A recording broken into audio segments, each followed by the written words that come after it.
Good morning.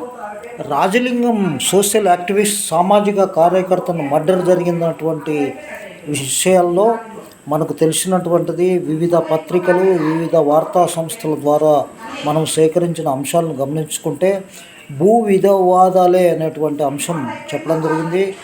వారి భార్య అయినటువంటి వ్యక్తి ఈ యొక్క సంజీవ్ అనే వ్యక్తి మర్డర్ చేస్తామని కేటీఆర్ మాకు ఫోన్ చేశారని చెప్పి రకరకాలుగా పెట్టారు. ఎఫ్ఐఆర్లో వాళ్ళ పేర్లు కూడా నిందితుల యొక్క జాబితాలో కేసీఆర్ అండ్ హరీష్ రావు. ఎందుకంటే వాళ్ళ మీద ఆయన కేసు ఫైల్ చేశాడు.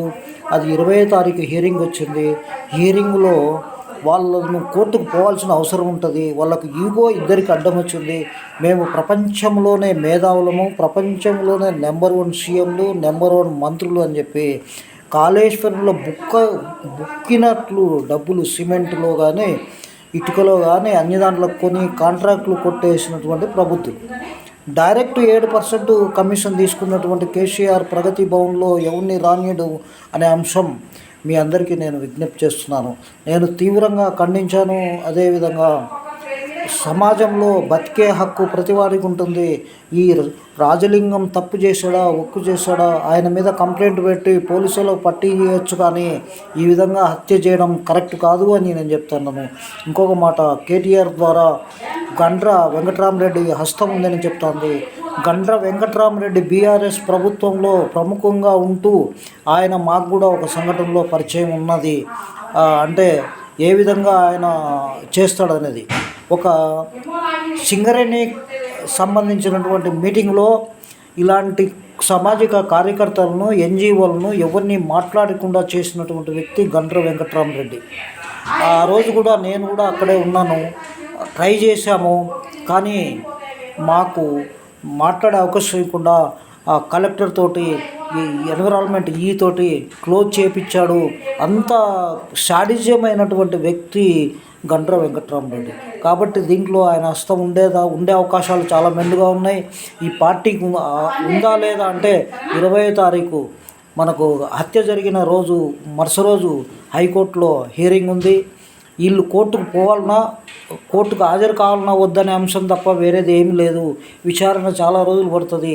అక్కడ అడ్వకేట్ మాట్లాడుతూ దీన్ని మళ్ళీ వాయిదా వేశారు. అయితే మనిషి చనిపోయినంత మాత్రాన ఆ కేసు కాదు, ఇంకొకరు సంకకెత్తుకొని చేస్తారు అనేది చెప్పడం జరిగింది హైకోర్టులో. కానీ వీళ్ళు అనుకున్నది ఏంటంటే ఆ మనిషి నాశనం అయిపోయి చనిపోతే ఈ కేసు క్లోజ్ అయిపోతుంది, మా మీద ఎవడు ఏం పీకలేడు అనేది ఇద్దరు, హరీష్ రావు అండ్ ఈ కేసీఆర్ అనేటువంటి దుర్మార్గుడు అని మేము చెప్పం. కానీ ఈ హత్యా రాజకీయాల్లో అంతకుముందు మీకు తెలిసిన ఒక అడ్వకేట్ను మర్డర్ చేయించారు. అది ఎవరు చేయించారు అనేది అంతా కూడా ఆ పార్టీకి సంబంధం ఉంది. అదేవిధంగా నల్గొండలో ఒక అడ్వకేట్ సామాజిక కార్యకర్త అయినటువంటి విజయారెడ్డిని కూడా మర్డర్ చేయించడం జరిగింది పార్టీ వాళ్ళు. ఈ యొక్క హత్య రాజకీయాలు అనేటువంటిది చాలా జరుగుతూ ఉన్నాయి. అప్పుడు ప్రోద్బలం వల్లనే మర్డర్లు జరిగాయి తప్ప వేరే కాదు అని చెప్తున్నాం.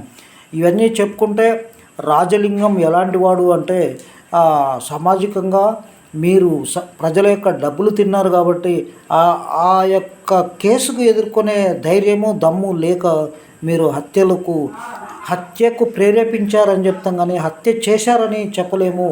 ఎందుకంటే నువ్వు ఫామ్ హౌస్ నుంచి ఎవరితో మాట్లాడావు కాబట్టి నువ్వు అంత టైం నీకు ఉండకపోవచ్చు. కానీ నీ యొక్క హరీష్ రావు, అదేవిధంగా అక్కడ మీకు ఉండేటువంటి గండ్ర వెంకట్రామ అనుచరులు భూ వివాదాలు అని చేశారు.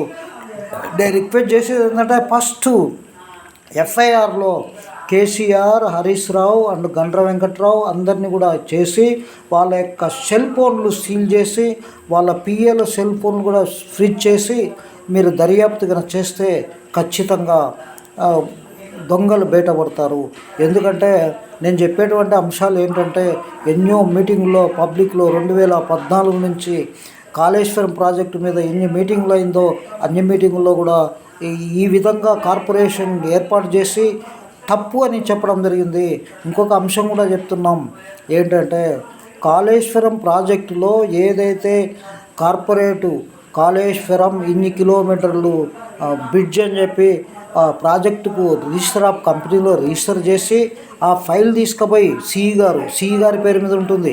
ఆయన వెళ్ళి బ్యాంకుకి వెళ్ళి కమర్షియల్ బ్యాంకులో మేము ఈ ప్రాజెక్టు కడితే 2-3 ఏళ్లలో అద్భుతమైన సెస్ వసూలవుతుంది, రైతులకు మేలు జరుగుతుంది, అక్కడి నుంచి డబ్బులు వస్తాయి, మేమే కడతామని తీశారు. ఎవరయ్యా గ్యారెంటీ అంటే ప్రభుత్వం గ్యారెంటీ ఇచ్చింది. అంటే ఎంత మేధావితనంగా మోసాలు చేశారనేది ఆ ప్రభుత్వం. ఇది మేము ఎప్పుడో చెప్పాం కానీ వినిపించుకోలేదు, ప్రభుత్వం వినిపించుకోలేదు. పర్యావరణ అనుమతులు లేకుండా కాలువలు దిగారు, ప్రాజెక్టులు కట్టారు. అప్పుడు మోడీ గారికి సంకనాకి, మోడీ గారికి దండం పెట్టి పర్మిషన్లు పబ్లిక్ హియరింగ్ పెట్టి పర్మిషన్ తీసుకున్నారు. డిపిఆర్ లేదు, ఏం లేదు. కాబట్టి దీన్ని పూర్తి స్థాయిలో ఖండిస్తూ మేము ఈ వీడియో చేయడం జరిగింది. నేను కూడా చెన్నకేశ్వర రెడ్డి సామాజిక కార్యకర్తను. Thank you very much.